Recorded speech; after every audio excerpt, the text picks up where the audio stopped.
Olá! Quem não se lembra dessas palavras, do tom que elas eram proferidas? Era uma vez, há muitos e muitos anos. Quantas histórias não começam assim? Histórias que atravessam o tempo, atravessam oceanos e ressurgem em formas variadas em muitos países. A nossa convidada de hoje, Aline Cantia, narradora de histórias, estuda a memória oral como um espaço privilegiado de educação, diálogo e de encontro com o outro. Bom, Aline, eu queria te agradecer muito sua presença aqui. Fico muito feliz porque eu também fiz um curso de contação de histórias, né? E acho que foi a herança mais preciosa que minha mãe me deixou, o gosto pelas narrativas, seja narrativa escrita ou seja narrativa oral. E você, de onde que vem a sua herança? Vem também da família. Tinha uma casa onde meu pai tinha uma biblioteca, a minha mãe sempre lia todas as noites. Meu pai, eu lembro que quando eu tinha 6 anos de idade, ele me deu um diário. E durante as férias, a gente ia para a casa dos meus avós maternos, em Viçosa. E ali eles moravam num sítio, que é onde minha avó mora até hoje, e tinham muitas mangueiras. E era ali debaixo que meu avô fazia o tempo parar. Nem as folhas das árvores mexiam mais. Essa história, essa maneira assim do tempo parar, é uma coisa maravilhosa, você se colocar fora do tempo, não é? Sim, exatamente isso. Acho que como eu fui crescendo, buscando isso na minha vida, ouvindo outras histórias. E eu lembro que era isso, assim, quando eu sentava com a minha mãe, a gente ficava horas ali, os ruídos todos silenciavam e eu ia justamente para dentro daquilo que ela queria me contar. Fosse a minha mãe, fosse o meu avô. Eu lembro que meu pai, ele não contava tanto história de livro, mas ele tinha essa biblioteca e às vezes à noite a gente ia para a cama dele e ele ficava contando as histórias de viagem de trem que ele fazia, quando ele foi para o sul do Brasil, saindo de Minas. Então eram também histórias da vida dele que ele ia contando, meu avô também trazia. Então, contar a nossa própria história também. E isso aproxima tantas pessoas, né? Sim, é isso que você falou no início, né? Eu vejo mesmo a contação de história, né? A narração artística como um espaço principalmente de encontro com o outro. Do outro com ele mesmo e entre, né? Espaço ali da diferença, da suspensão do tempo, né? Agora, você é uma contadora de histórias, mas ao mesmo tempo você é uma estudiosa, uma pesquisadora, né, do tema. A sua dissertação de mestrado foi exatamente sobre o quê? Então, quando eu formei jornalismo, e aí quando eu me formei eu fui fazer um trabalho numa comunidade quilombola, em Goiás, chama Calunga. E quando eu cheguei lá, eu ia ficar uma semana e eu vi que eu não podia contar essa história ficando uma semana só. Então, eu acabei ficando muitos meses lá e todas as noites o seu Derbetina, a Dona Eva, começavam a contar histórias e eu fui percebendo que aquelas histórias estavam morrendo, porque ninguém registrava, as pessoas não contavam, as pessoas às vezes saíam para trabalhar na cidade, voltavam só nas férias. E então eu voltei para Belo Horizonte, fiz um mestrado na literatura, na FMG, com o objetivo de registrar essas histórias, né, de pensar como que essa história poderia ser recontada. E aí foi um trabalho muito legal, porque ela rendeu outros trabalhos, não só a dissertação, mas rendeu um pequeno livro que foi distribuído depois nas escolas da comunidade.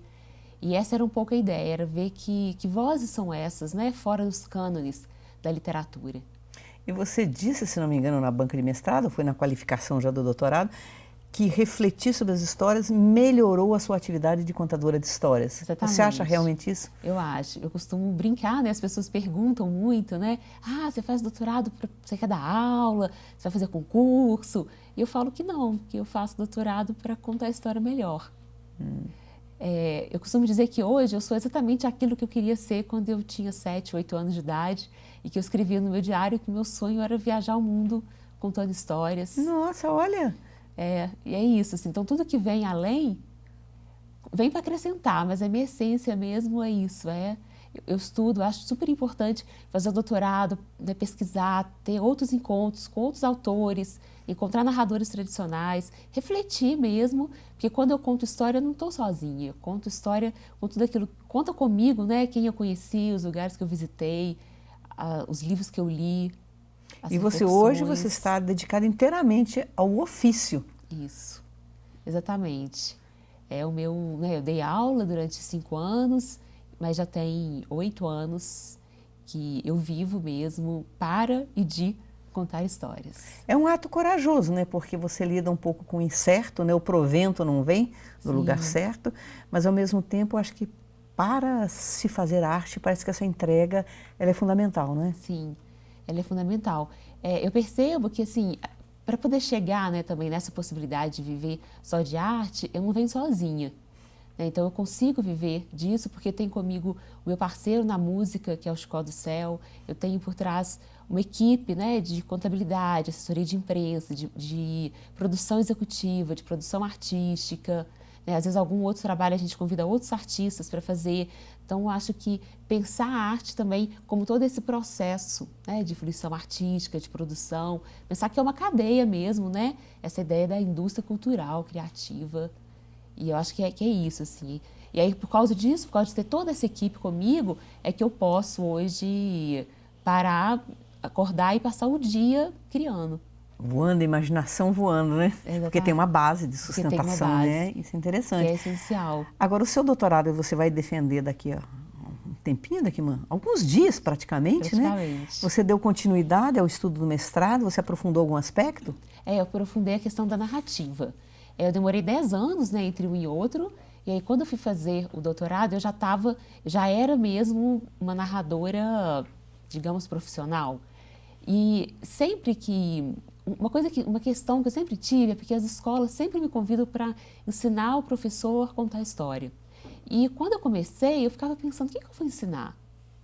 Por que contar história na escola? Por que os professores pararam de contar histórias e hoje precisam resgatar isso, né? Precisa ressignificar essa ideia de eu contar a história. Então eu busquei a educação para poder trabalhar um pouco, entender, refletir o que é educação. Eu escolhi a linha de trabalho que é Educação Popular e Estudos do Cotidiano. E nessa minha pesquisa eu fui tentar entender o que é esse entre o educador e o narrador. O que acontece ali, né? Que é a Como- experiência, né? Exatamente. Né, o que é esse educador que narra e esse narrador que educa? Né, qual que é esse encontro entre eles? E eu busquei nesse narrador mais tradicional, que é esse cantador que assim que nunca fez um curso às vezes, né? Não aprendeu a técnica, mas tem um estilo dele, que na hora que vai contar a história tem um jeito de pegar o copo. E tem um saber, né? Tem um saber. Fundamentalmente, em algum momento, algum artigo seu que eu li, você fala algo assim, aproximadamente, que a escrita não é o conhecimento. A escrita é uma fotografia do conhecimento. O conhecimento, na verdade, é como se fosse uma luz interior, né, que está em cada um, que habita as pessoas. Sim. E que é como o baobá que já existe na semente, né? Eu acho bonito isso. A gente fala muito o Walter Benjamin, né, que eu uso bastante com a ideia do narrador, ele fala muito dessa pobreza de experiência, né, que o homem para de contar a história quando ele para de experienciar. Então, a minha pesquisa é voltar um pouco isso, né?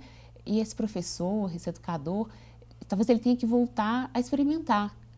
Não no sentido só do experimento, né? Mas no sentido daquilo que nos passa. A experiência, assim, da vivência mesmo, né? Daquilo que nos toca mesmo, aquilo que passa pela gente, né? Às Você vezes... faz um estudo da palavra, né? Você vai lá no alemão, se não me engano, é Erfahrung, se não me engano, que o Freud também usa, se não me engano, para mostrar que é um caminho que se atravessa, algo que nos toca e algo que nos afeta. Por isso que você não pode simplesmente provocar experiências, você tem que lançar uma garrafa ao mar com as histórias. Exatamente. Mas pode provocar uma experiência nesse sentido, não diretamente, né?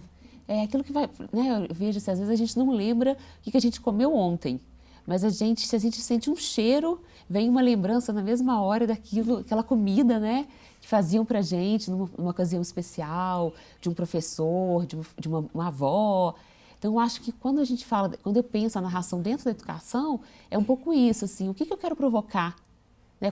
E a educação não só na escola, né? A educação em tantos outros espaços que tem, mas pensando um pouco na sala de aula, às vezes esse aluno que está ali hoje, o único momento que ele tem para parar, para silenciar, é nessa hora, onde ele ouve uma história.